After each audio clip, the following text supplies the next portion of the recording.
Tom,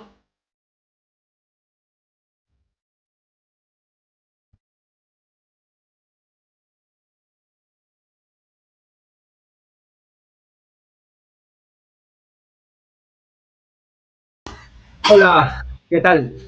Bienvenidos nuevamente a un capítulo más de nuestro programa Historia y Política, aquí en nuestro canal de Antauro TV. Vamos por el segundo episodio y nos encontramos nuevamente con Chino, con quien hoy vamos a tratar un tema muy importante para entender la historia, la cultura, la política de nuestro país y de la región. ¿Cómo está, Chino? ¿Qué tal, Manduinca? ¿Cómo estamos? Acá pues nuevamente en el segundo episodio de Historia y Política, y en esta oportunidad hemos traído a un personaje que encabezó una rebelión, una sublevación en la región Ancash. Él se llama Pedro Pablo Atusparia, y bueno, de él queremos hablar el día de hoy. Sí, tema importante. Su rebelión ha significado entre otras cosas, la dignificación, ¿no? De lo que es la lucha indígena esto es post, incluso, ese es post colonia, obviamente, y es Ujú. incluso hasta post guerra con Chile, ¿no? Si Sí, no, claro. no encajan mal Estamos ante. dando un salto temporal, ¿no? Hablamos de la resistencia inca, ¿no? De los incas de Vilcabamba hasta Tupac Amaru I la vez pasada, pasado el 1536, alrededor de esas fechas, estamos hablando del siglo XVI, y luego han pasado 2 siglos, el XVII, el XVIII, con múltiples rebeliones anticoloniales, ¿no? Por ejemplo, en 1666-67 hay una gran conspiración de los indios en Lima, Ujú. y son rebeliones en ese siglo que no se conocen mucho.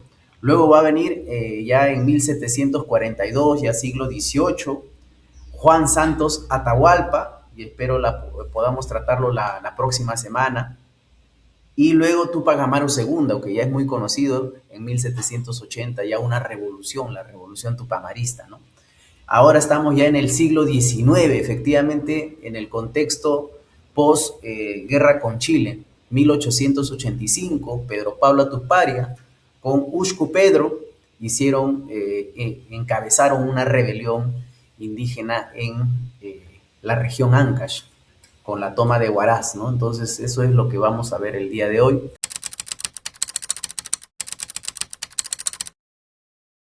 Ya la presentación, ahí está, Atusparia, la trenza que valió más que el silencio, la dignidad no se negocia, la rebelión que desafió a la República. Ya estamos en la República, se establece la República Criolla, ya recordemos algunas fechas.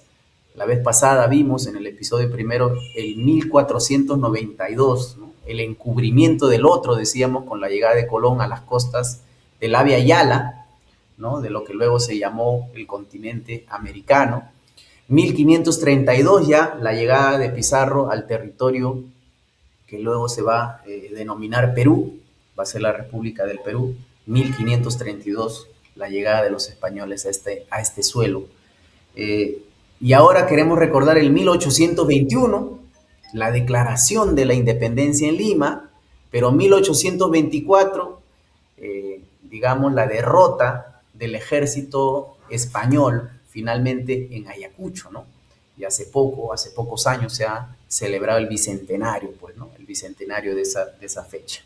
Pero iniciada la República Criolla, van a pasar una serie de acontecimientos. Uno de ellos, creo que marca la vida nacional, es la guerra del guano y del salitre, ¿no? Llamada la guerra del Pacífico, la guerra con Chile, y prefiero decirle la del guerra del guano y del salitre, justamente porque tuvo causas económicas, ¿no? Que algún momento vamos a estudiar con más detalle, no es el objetivo del día de hoy, pero sí para entender la rebelión, la sublevación india, encabezada por Atusparia, debemos conocer un poquito el contexto, ¿no? Y el contexto es ese. 1879 la invasión chilena a territorio nacional en el Perú, y luego bueno, hay una invasión feroz, ¿no? Donde se destruye muchos de la vida nacional, ¿no? De lo que existía como vida nacional, y hay una resistencia, ¿no? Hay una criollada, hay gobiernos criollos que traicionan en muchos momentos, y hay también el ejército indio de montoneros y guerrilleros liderados por el Brujo de los Andes, ¿no? Entonces, más o menos ya en 1883, 84, cuando se retira el ejército chileno, Miguel Iglesias, en ese momento presidente, va a combatir a Cáceres, ¿no? Andrés Avelino Cáceres, y Cáceres va a tomar Lima, ¿no? Esa etapa post-invasión chilena, post-guerra del Pacífico, hay que estudiarla políticamente también para entender la rebelión de Atuspari, ¿no? Entonces Miguel Iglesias abandona el gobierno, renuncia, y finalmente Cáceres, hay un presidente interino que, si no me equivoco, es Arenas, y luego Cáceres va a ganar la elección. En ese momento, bueno, una democracia representativa y limitada, porque no había voto de mujeres ni de iletrados, va a ser electo, ¿no? Aclamado Cáceres, va a entrar como presidente en su primer gobierno. Y en ese contexto es que Atusparia va a liderar esta rebelión, ¿no? Recordemos que Miguel Iglesias justamente va a necesitar recursos financieros para combatir el ejército montonero y guerrillero de el Brujo de los Andes, y es por eso que activa el tributo indígena nuevamente, que había sido abolido ya años antes, 30 años antes había sido abolido, pero lo va a activar para tener recursos y poder combatir a Andrés Avelino Cáceres, ¿no? Eso es lo que hace Miguel Iglesias, entre otras cosas. Y es ante ese tributo indígena que se levantan los campesinos, los indígenas, los indios de la región Ancash, ¿no? Y en una pequeña comunidad, un alcalde, un líder comunal, que es Pedro Pablo Atusparia, va a liderar contra el prefecto de ese momento, Francisco Noriega, ¿no? Representante del gobierno en la región Ancash, va a presentar primero un reclamo por escrito, ¿no? Va a ser un documento legal que va a presentar como parte de su reclamo, y esto va a ser desconocido, ¿no? Y ahí va a empezar la rebelión. Vamos a ver si lo vamos mirando en las diapositivas. Ese es el botín de los vencedores, 1884, justo lo que comentamos, un Perú humillado, ¿no? Post-invasión chilena y en bancarrota tras la guerra, ¿no? Porque hay un saqueo brutal en toda la costa, incluido Lima, y el Estado oligárquico revive el tributo indígena abolido hacía 30 años atrás, y en Huaraz, la capital de la región Ancash, el gamonalismo exige servicios gratuitos, tejedoras, cargadores y pastores sin paga. El Perú oficial le dio la espalda a los suyos, el Perú profundo pagó los platos rotos con su sudor y con su hambre, ¿no? Entonces ahí surge la figura, ¿no? De Pedro Pablo Atusparia, voz de los sin voz. Entonces, un campesino iletrado, alcalde de la comunidad de Marián.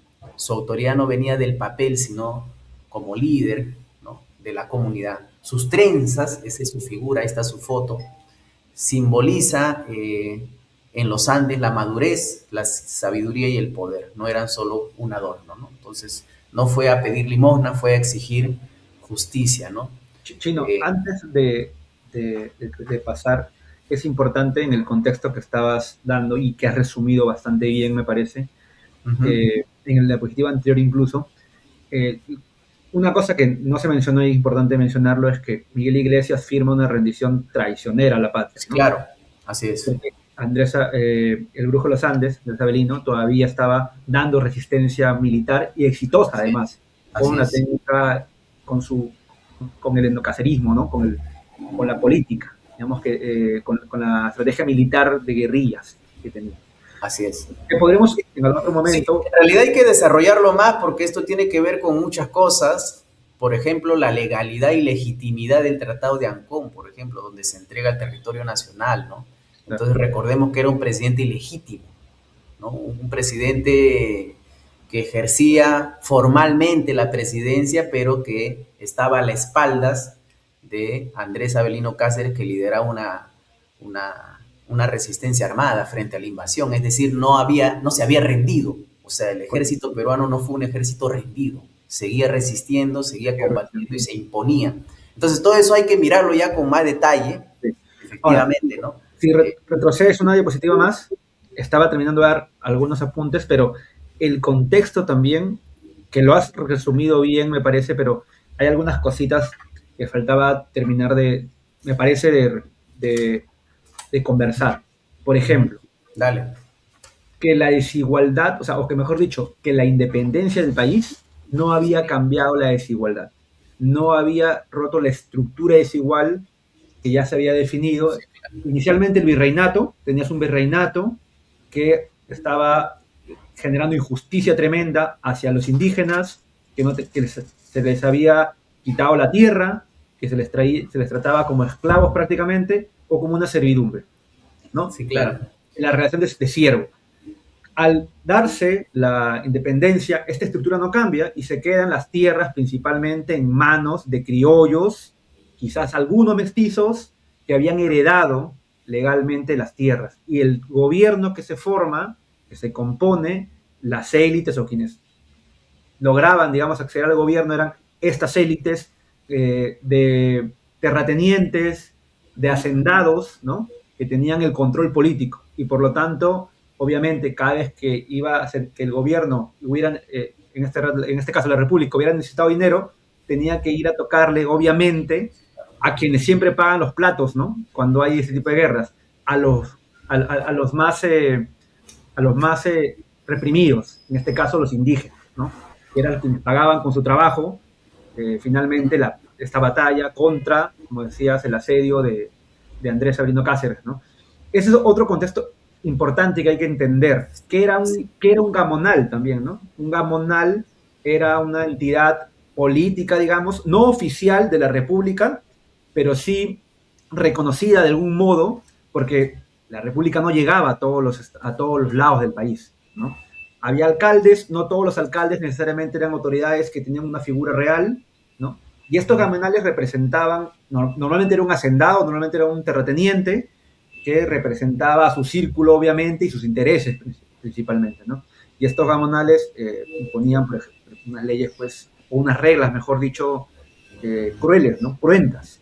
Tenías entonces un campesinado indígena llevado al límite en cuanto a riquezas, ¿no? Tenían que trabajar gratis, lo que estabas mencionando, por un poco con relaciones de ponguismo o, o acordaje, ¿no? Que básicamente es trabajo por un pedazo de tierra, ¿no? Y prácticamente soy un esclavo. El término sería siervo quizás, pero es prácticamente un esclavo y los hacendados, los terratenientes, hacían lo que querían realmente con los diferentes indígenas. En este escenario, igual los indígenas mantenían cierto tipo todavía de colectividad, de comunidad, ¿no? Sí, Habían claro. algunas tierras comunales, muy pocas, y había la figura del Barayoc, ¿no? La figura del líder dentro de estas comunidades indígenas. Y este era, pues, Atuspari, ¿no? Este contexto me faltaba, creo que Sí, faltaba claro. finalizar. No, sí, nosotros nos hemos saltado muchas etapas de la historia importantes, ¿no? Por eso yo mencioné el 1821, que es la Declaración de la Independencia, la Guerra de la Independencia que se sella en 1824, pero recordemos que la independencia no lo hacen los propios peruanos, ¿no? Sino es el ejército del norte continental, liderado por Bolívar, ¿no? Desde Venezuela, y desde el sur, San Martín desde Argentina, venía por el sur y es el otro ejército continental, ¿no? Que venía liberando pues los diferentes colonias, virreinatos, y claro, hay una guerra final que es la de Pampa de la Quinoa, digamos, en Ayacucho, donde se sella finalmente una independencia que al Perú se puede ver de dos formas, ¿no? Porque recordemos que Lima, el virreinato del Perú, acá estaba el centro del poder del imperio español y va a ser eso distribuido, ¿no? De alguna forma distribuido en varias naciones. Entonces se pierde poder por la división. Pero bueno, eso, repito, va a ser tema de otro. Y el sueño de Bolívar, para decirlo en sencillo, que era la unidad de las naciones, no se concreta. sino más bien se divide, ¿no? Entonces, y eso era parte de un plan, desde mi punto de vista, del imperialismo inglés, ¿no? Del imperio inglés, porque había que darle independencia, había que quebrar el espinazo del imperio español, por un lado, pero no había que permitir, no podía permitir los ingleses que se forme un nuevo poder sudamericano. Entonces había que dar independencia, pero dividir.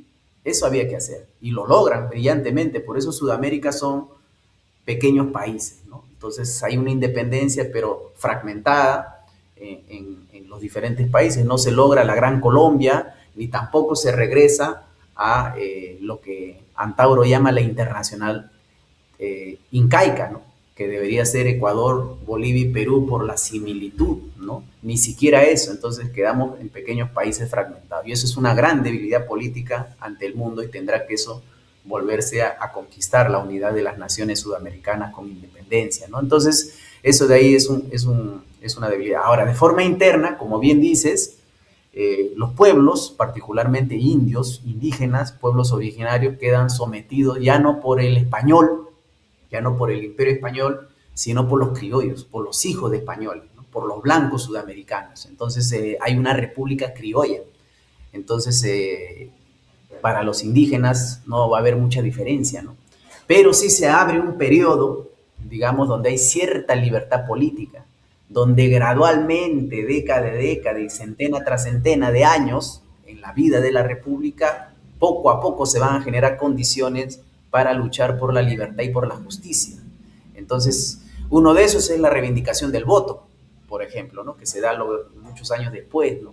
Donde ya los pueblos iletrados, indígenas, se les reconoce ciudadanía, ¿no? Que, Ya que, son que dicho sea peruanos. de paso, en esta época no había. Es decir, los indígenas no votaron por Miguel Iglesias, Así incluso es, no votaron así después, es, ¿no? así es, así es. Entonces eran los letrados, ¿no?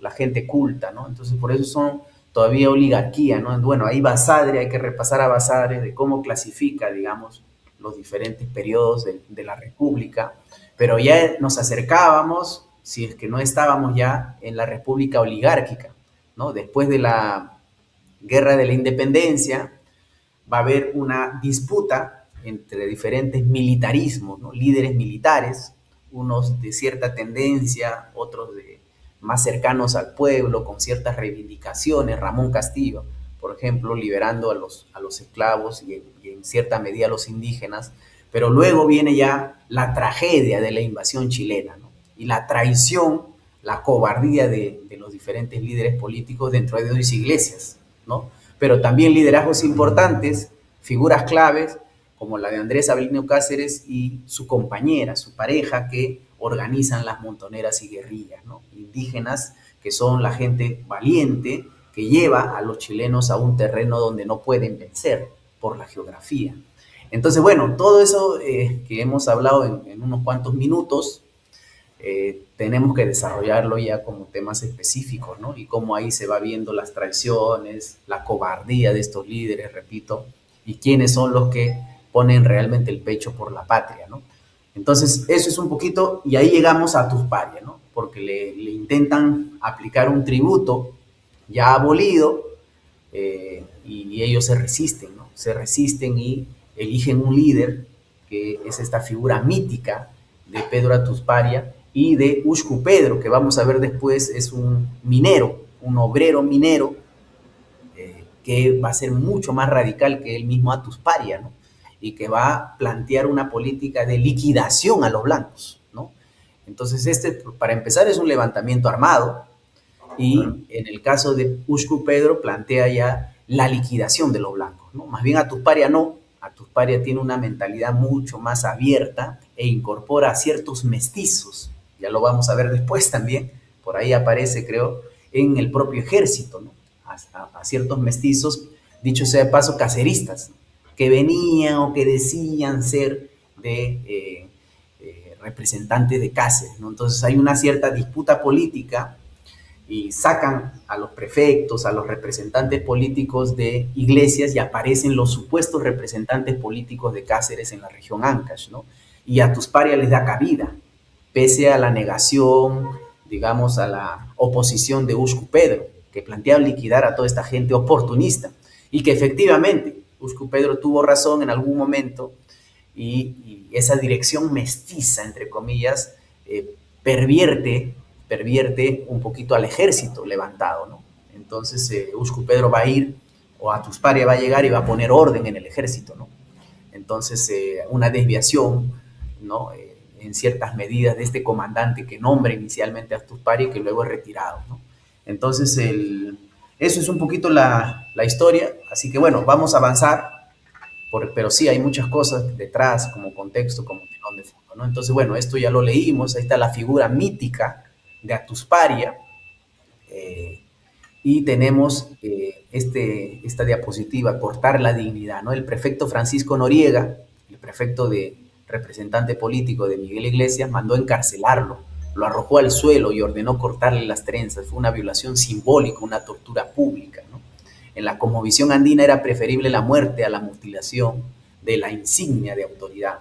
No le cortaron el pelo, le arrancaron el alma al pueblo. Entonces ahí se pasa de una lucha económica, digamos, de opresión económica, a una lucha en defensa de la dignidad y del símbolo, ¿no? Entonces, esto de ahí es también importante rescatar, ¿no? Basta, ¿no? Es el grito de los pueblos en ese momento, la chispa de la rebelión, ¿no? Entonces, la noticia corrió como pólvora en el callejón de Huaylas, comunidades de Huaraz, Recuay, Carhuaz y Yungay tomaron ondas y rejones. No fue un estallido ciego, fue una decisión colectiva de las asambleas comunales. Entonces, eso es bien interesante también, ¿no?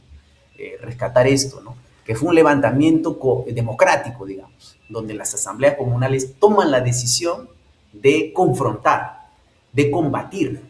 Entonces, eso es un antecedente a lo que luego, ya en el siglo XX, son las toma de tierras.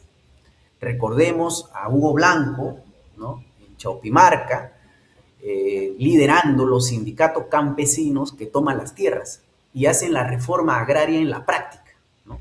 Entonces, y que luego se va a formalizar, lógicamente, con el gobierno revolucionario de las Fuerzas Armadas, con Velasco a la cabeza, pero esa toma, recordemos, Velasco del 68, pero las tomas de tierra vienen del 62. El liderazgo de Hugo Blanco es el 62-63 y los pueblos tomaban la decisión de defenderse, ¿no? Con las armas en la mano para tomar las tierras y hacer una reforma en la práctica. Entonces, esto de acá tiene esa característica de las asambleas comunales democráticas donde se toma la decisión de combatir con las armas en la mano, ¿no? Y con algunos fusiles viejos, 300 fusiles, entre 5.000 a 8.000 hombres van a tomar Huaraz primero el 2 de marzo de 1885 y luego van a avanzar. Es todo un ejército que va a avanzar en la región Ancas a las diferentes ciudades que incluye la toma de Yungay, ¿no? Entonces, y se van a ir plegando diferentes destacamentos de las distintas comunidades de la región, ¿no? Entonces eso va a ser así. En febrero del 85, la guerra de los pobres había comenzado, ¿no? Y bueno, luego tienes la justicia del pueblo, la toma de Huaraz el 2 de marzo del 85, y ahí están los medios. Honda de pastor, lanza de labranza, un puñado de fusiles viejos, el viento y la altura como aliados, ¿no? La hazaña, Huaraz sitiada, los humillados de ayer entraron a la plaza. Por un breve instante, la balanza del poder se invirtió. Bien, plomo con piedra, el gobierno envió al ejército restaurador, metralla y caballería profesional contra hondas y rejones, masacre en Guaripampa, ¿no? El precio de sonar con justicia, ¿no? La República los llamó salvajes, nosotros los llamamos mártires, ¿no? Entonces, la sublevación dirigida por Atusparia no se prepara lo suficientemente bien, ahí de alguna forma falla Atusparia en la conducción, Uscu Pedro, hay discrepancias de cómo resistir, ¿no? la embestida de este ejército restaurador mandado desde el gobierno de Lima con Miguel Iglesias, y van a ser derrotados, ¿no? La sublevación va a ser aplastada, va a haber una masacre brutal en Guaripampa, Atusparia va a terminar herido, pero bueno, van a ser apagada esta sublevación, pero en Lima había otras contradicciones, como bien dijimos al inicio, Cáceres estaba ya imponiéndose sobre el gobierno de Iglesias y va a terminar obligando, presionando para que renuncie Iglesias, entre Arenas y asuma Cáceres el gobierno, ¿no? Pero ya con la región Ancash pacificada, digamos, de alguna forma, y va a hacer un reconocimiento años después ya al líder, a Tusparia, y claro, va a haber una cierta crítica también al gobierno de Cáceres porque no se va de alguna forma resolver algunos temas, ¿no?, que quedan acá, ¿no? La hipocresía del vencedor, perdón o cooptación, ¿no? Tusparia herido fue llevado a Lima, ya después, y Cáceres va a darle un reconocimiento, lo recibe, y claro, algunos plantean que Cáceres solamente va a tener una actitud de forma, ¿no?, con él, pero no va a resolver problemas ya más profundos, ¿no?, como el tema de las tierras, ¿no? Le devolvieron sus tierras al pueblo, liberaron a los presos de la rebelión, castigaron a Noriega, que era el prefecto de Iglesias en su momento. Entonces fue más bien un cálculo político para pacificar la sierra sin hacer justicia, ¿no?, para que no se siga desarrollando los levantamientos, que luego van a tener otros momentos, ¿no? En 1915, en 1932, ya más adelante, va a haber nuevos levantamientos en la región Ancash, ¿no? No muere quien muere por la tierra. Tusparia murió en 1887, apenas un año después, oficialmente, de tifus, ¿no? La memoria oral lo dice claro, fue envenenado, dice, ¿no? Entonces, bueno, ahí hay un mito sobre la muerte de Tusparia que quedó en el recuerdo de los pueblos indígenas de la región Ancash, ¿no? Su cuerpo se dio, su espíritu se volvió semilla, ¿no? Tusparia somos todos. Su lucha no es un capítulo cerrado, es genealogía de dignidad, de Tupac Amaru a Tusparia, de Tusparia a las rondas campesinas de hoy. La trenza que cortaron creció de nuevo, tejida en la memoria del Perú profundo. Honrarlo no es solo recordarlo, es luchar contra todo gamonalismo moderno, ¿no? Entonces, y ahí con eso, Manduinca, terminaríamos. No hemos venido a pedir, hemos venido a reclamar lo nuestro, ¿no? Entonces esto es de alguna forma un antecedente ya para los levantamientos ya del siglo XX, que van a terminar con la toma de tierras y la reforma agraria posteriormente, ¿no? Entonces eso sería. No sé si hay algún comentario final, Manduinca, al respecto, ¿no? Es polémica esta última parte donde, bueno, se pacifica, digamos, la región Ancash, se derrota la sublevación y hay un cierto aspecto político donde Iglesias, hay una transferencia entre Iglesias y Cáceres y la actitud que tiene posteriormente Cáceres también con los pueblos originarios, con los indígenas, con los campesinos en general, ¿no? Entonces, bueno, yo lo dejaría ahí para otro momento, seguir desarrollándolo con más calma, con más detalle, ¿no? Sí, no, o sea, último comentario, quizás importante el cierre, entender las diferentes aristas, ¿no?, que tiene la historia.